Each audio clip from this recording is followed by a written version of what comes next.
Welcome to another episode of the Residential Developer Podcast. I'm the host. My name's Nathan Battishall. And today I want to talk about the personal side of doing residential development projects. Now, I've spoken a bit about this before, but I want to touch on it again because I see this all the time, that developments and investments take their toll on people physically, mentally, emotionally, from a family point of view. So I guess I want to talk about things, the personal side of development from a stress, family, balance point of view. And like I've said before, often we find these conversations don't get talked about. I've dabbled in different levels of education around property, and I'm sure a lot of yourselves as listeners, people who jump onto this podcast, have as well. And often it's a side of development we don't talk about. And look, let's face it, education is very much about knowledge, educating yourself on how to pull the trigger on developments, how to run projects, how to do FISOs, how to identify sites, all that sort of thing. But often we don't talk about the real side or the unspoken side of projects, and it's the personal toll that it can take on you as an individual and on your family and on the people around you. So I just want to share a short episode just to rehash on some of this, and some of it may be things we've slightly touched on in the past. But look, it's like anything. You need a constant reminder. I need a constant reminder of why we do projects, why we do developments. And although some of it may sound like a little bit of rehashing, it's not rehashing for the sake of lack of content or lack of ideas. It's actually, for me, so critical, so important. And for me, things that are the most important are things we need to every now and then come back and revisit, because I know we've got quite a lot of listeners now who jump onto this podcast who some of the most overwhelming responses I've had to our podcast and to the content we put out around projects and developments hasn't even so much been the tips and the knowledge and the practical hands-on ideas that have come as a result. They've actually been some of the topics, the unspoken topics people have wanted to be spoken about, and it's the things around mindset and personal relationships and the toll and stress,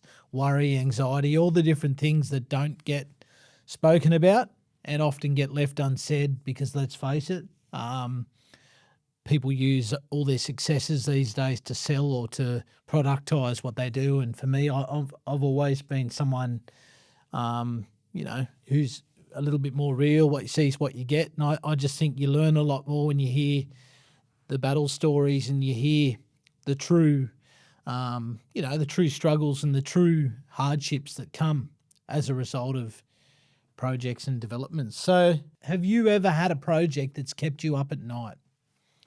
Or have you ever partaken in a project that's kept you awake at night?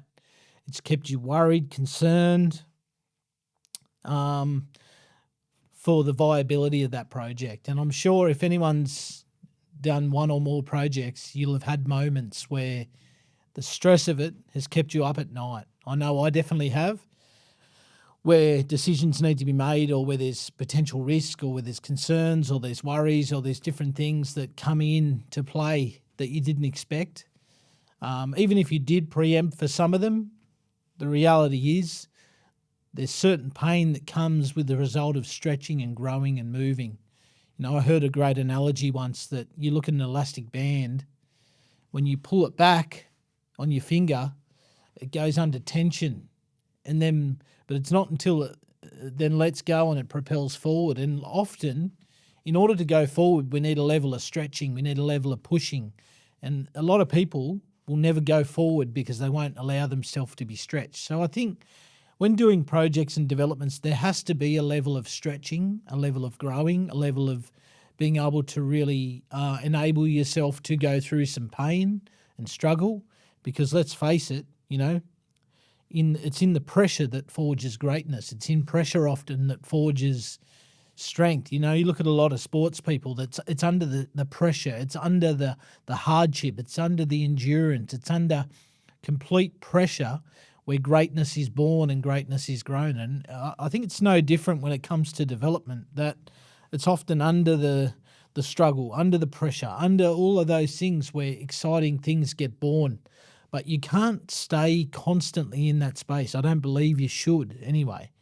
Not to say you can't, but I don't believe it's healthy to be constantly in a posture of stress, constantly in a posture of hardship or struggle or worry or anxiety, because I just don't think it's healthy for you mentally, emotionally, spiritually, physically, relationally. I think it's important to have a good, strong, healthy balance in what you're doing and where you're going. And I spoke about this a while ago where I talked about understanding your why. Why did you get into this? Why did you get into development? Why did you get into property? Why did you get into projects? You can't just have a why of getting rich, because at the end of the day, I find a lot of people when they get to that place, what is rich? When is enough enough? And a lot of people that don't have a deeper why often get themselves into that routine of just having to go for more and more and more. Understanding often for a lot of people, it doesn't fulfill, it doesn't satisfy. So it's having that deeper why of understanding what you're doing. But look, I think it's important to get down deeper into the personal side of development, because the reality is projects involve a level of risk and a level of difficulty, because challenges do come in this space. And as I said recently, a lot of people, they see the Instagram story, they see the highlight reels of a project, they see all the, they see all the success, they see all the things that have gone right, but they haven't seen the list of things that behind the scenes that went wrong. Often we don't hear of projects that weren't profitable because a lot of people don't want to talk about them. We don't hear about the relational toll that it takes on projects. I know some developers and investors who have been in this space for quite a while, but it's come at a heavy toll. Some of them are on to their third or fourth marriage because their relationships haven't been able to withstand the pressures of what they do. Some people fall more in love with that than they do with their kids or their family or their partners, and as a result, there's a cost. See, for every success, often there's a cost that you need a price you need to pay, and for some people, they end up paying a price that they didn't ever want to pay, and as a result, they lose things along the way, and it's cost them something. Like for some people, it's doing projects and really throwing themselves fully into projects has costed them huge amounts of money. It's costed some people time. It's costed some people marriages and relationships. And sadly, for some people, it's costed them their own children, where I know some people where their own children do not want anything to do with them anymore because they put all their time into their personal wealth or their personal success and are no longer invested into some of the things that were once important to them. And although deep down some of them would live to regret that, but for some people there's unfortunately, a very difficult road back to be able to earn trust and earn respect. And I just think it's important to be able to understand this personal side of development, because a lot of people don't weigh these things up when they're pushing into this space, and they can find themselves swimming out into deeper waters that they never intended to swim. So I think it's important to really map out your vision of why you're doing this. For me, and I say this, and I say it a lot because I think I want to be someone who models it and someone who, I guess, brings it to light, is I do want to be someone who doesn't lose my family and my relationship and my family in the midst of trying to really pursue property and development and investment, because for me that's my drive, that's my core, at the core of everything. I could lose everything, and if I've got those guys in my world, that's for me is treasure. That's vital and it's important to me.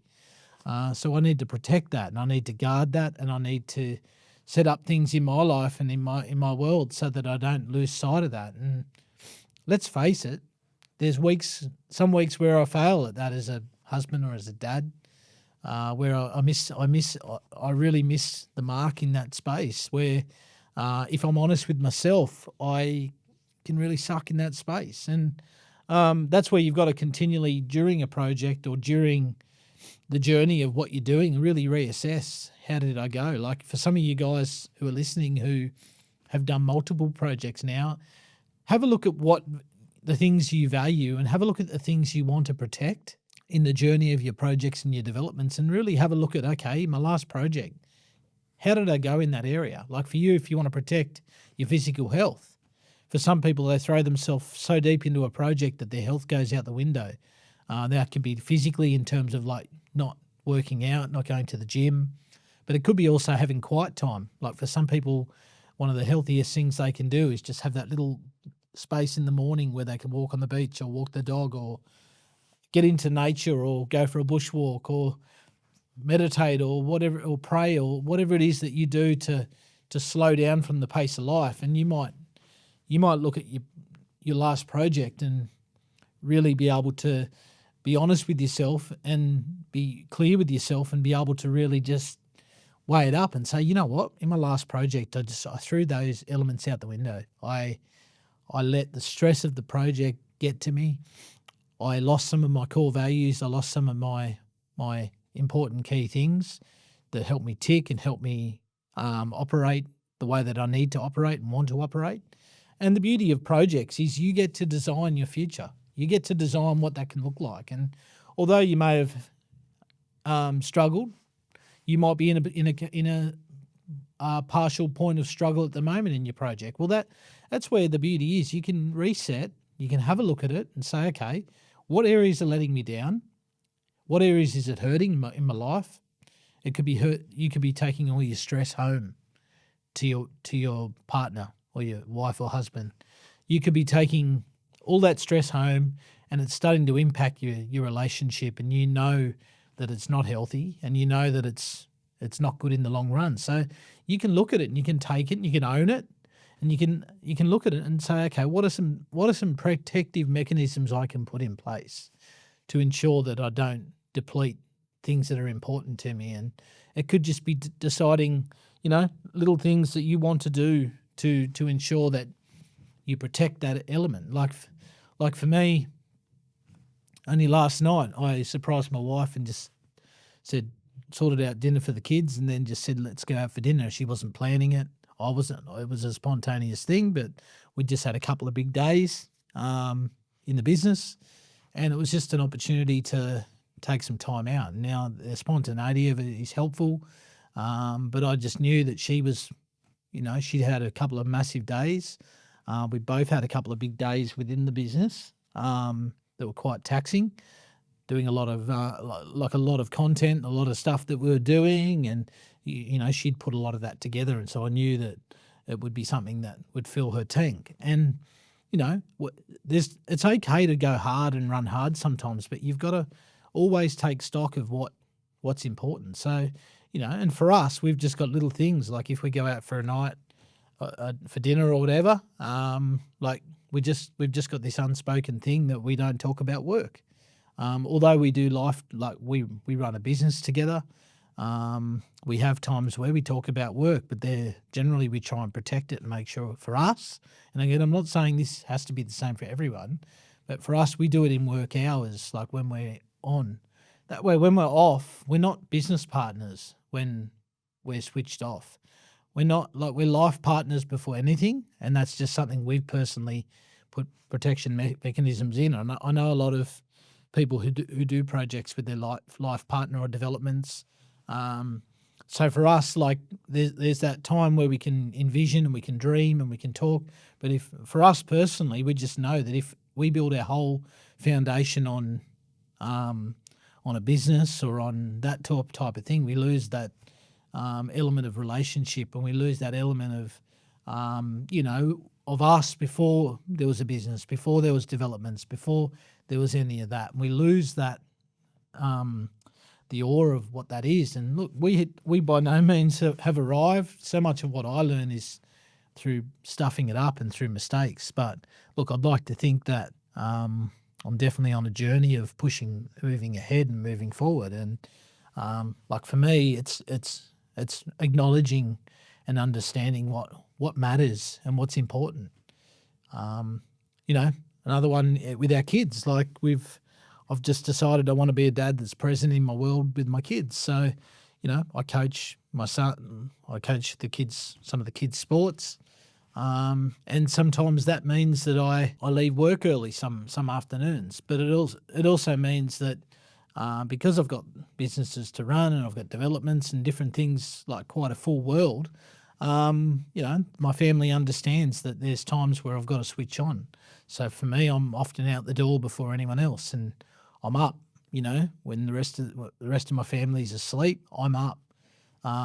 So there is a price to pay for that, but also they also know that it means that I'm present in other areas where other people may not be present. So it's always a balancing act. Do I get it right all the time? 100% no. Every week I dare say there's a time where I miss it. I fail as a dad or as a partner. But for me, it's just making things priority in my life. And I think another one too is dealing with stress, because I think, and I've already shared a few episodes in this space, and the reason I have done that is because I value it and I think it's important. I think it doesn't get spoken about enough.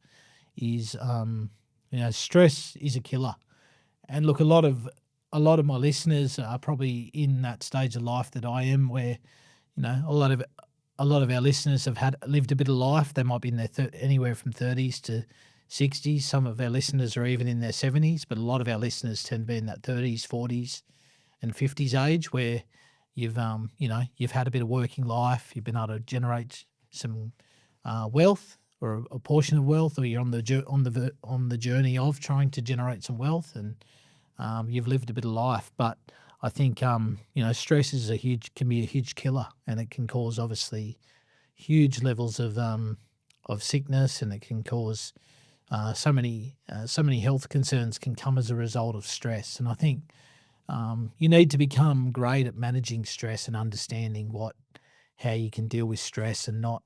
Unfortunately, a lot of us, we can self-medicate when stress and anxiety come, and we can turn to unhealthy elements, different addictions.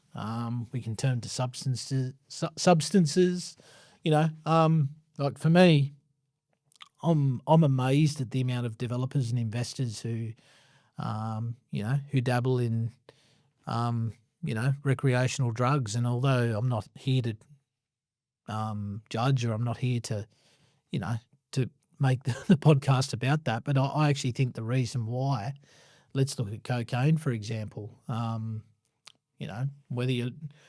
Whether you're into taking cocaine or not, I'm not here to advocate for or against it, but the point I'm making is I think a lot of high-flying investors and developers, that type of thing, dabble in that, is because they're always go, and they're looking at the levels of stress, the levels of strain, the level of complexity, the level of pushing that they do. I think a lot of people, it becomes a coping mechanism to deal with what they're dealing with, rather than getting to the root cause of the stress or all that different type of thing that happens. And what happens before we know it, we start to spiral down into substances that we may not have otherwise inflicted upon ourselves. And often in our nation, we liken substances to people that are low income or low socio and all that sort of thing. But for me, I think there's an epidemic of substance abuse among what you'd call the higher sort of wealth society of Australia, and it's an unspoken thing. It doesn't get spoken about, and which is for me why sometimes I like to open up the can and let that thing out, because I think that it's an unhealthy area of our life. And I'm not here to be the moral police, because for me it's not my job. But I like to talk about things, unspoken things that others aren't willing to talk about, because there are so many people out there that are suffering in silence because they're dealing with stress of high stress projects, developments, investments, and different type of things, and they don't know where to go. They don't know who to talk to. So all of a sudden, the easiest thing to do is to medicate, to find a substance or to find a coping mechanism. It can be for everyone, there's different levels of how we cope with things. For some people, it's just they become a workaholic. They continue to work. For other people, it's chasing approval, needing to find approval. For some people, it's the easiest thing to cope with all the mounting pressures is, like I said, to turn to substances. For other people, it's other types of dopamine hits or things that are going to, give you that short-term sort of fix to deal with that inner void. For some people, it's chasing extreme highs, always having to go after high after high after high. For some people, it's it's sex, so they can't hold down relationships and they're finding themselves having affairs that they never intended to have. And, you find yourself spiraling into that place where you're destroying relationships, your own relationships. And, that's why you look at the sex industry often. It's very heavily, a lot of men especially often will go to, when they're away working or things like that, they can find themselves, paying for escorts and things that they and sex workers that they didn't intend to do. And for me, I talk about these things because they're real life issues that men and women face, that people who are successful in their day-to-day face, because they are often under high levels of pressure. They've placed them in high environments of high anxiety and environments where they're so on that they self-medicate with all these different things. And, for me, it takes there's a personal toll that comes. And so that's where I think it's developing good, strong balance. And, I'm not here to say I've got the answers or I've got the way. I guess I'm just an everyday Aussie guy that loves development, loves investment and projects. And I love this space, but I'm also a guy that, values helping people too and giving value and helping people who, may have struggled in some of these areas. And, I share some of it from my own failures, my own ways of having to deal with my own strain and stress and pressures that come through projects. And I want to be able to share from my own struggles and give value. Like for me,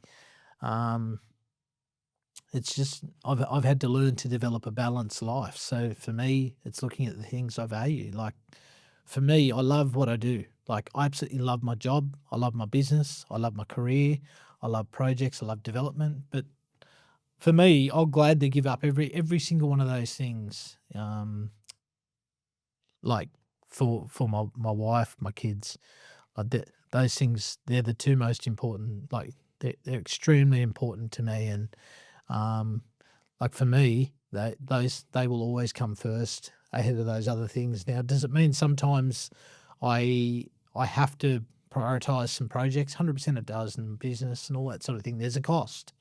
But it's also understanding that, it's understanding that these guys are my priority and that's where I want to place my emphasis. But it's developing a good balanced life. So you need to balance in certain things. Like, so for me, it means when I'm with my wife, I'm a husband, I'm a partner, I'm an encourager, I'm a confidant, I'm a protector, I'm a leader, and same thing with my kids. I'm a lot of these other things. And, I'm not a business owner with them. I'm not all those things. So it's a case of being able to switch off. So when I'm with them, I can switch off from all these other things, understanding that, it's not going to kill me to have some time out.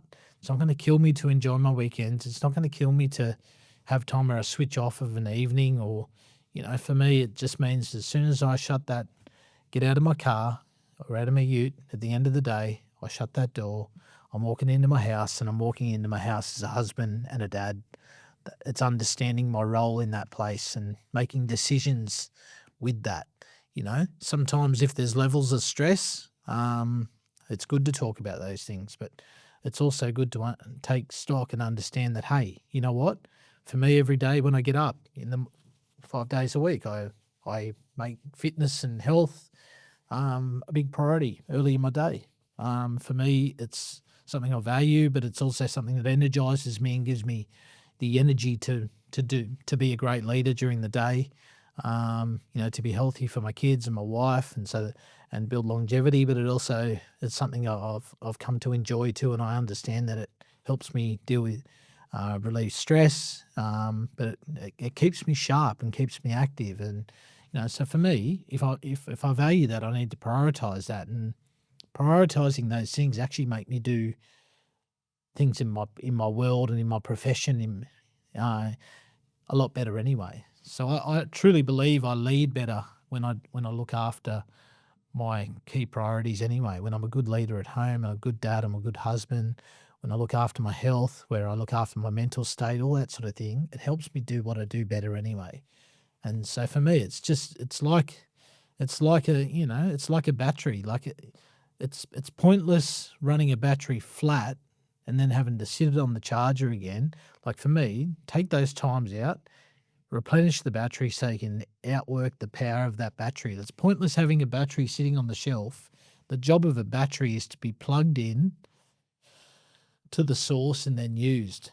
And it's the same thing for us. Like you've got to find the things that fuel you up so that you can then go and expel that and use that power and use that energy to go and do what it is you do best. If development is something you're passionate about, what you love, find the things that fuel that up, and then you can expel that out. And I just think that's a key thing. So, look, I hope this episode's been enjoyable. Everyone's different. Take the things that are helpful to you. And look, like anything,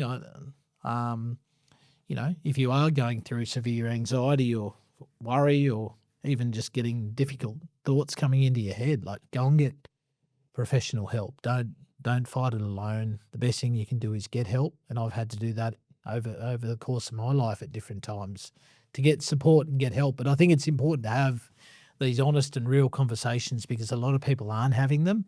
And I just think by talking about these things, it helps people understand that, geez, I'm not the only person that's gone through, tricky situations or hardships or struggles or strains. So, look, I hope you like this episode. Once again, like, share, subscribe. We'll see you next week.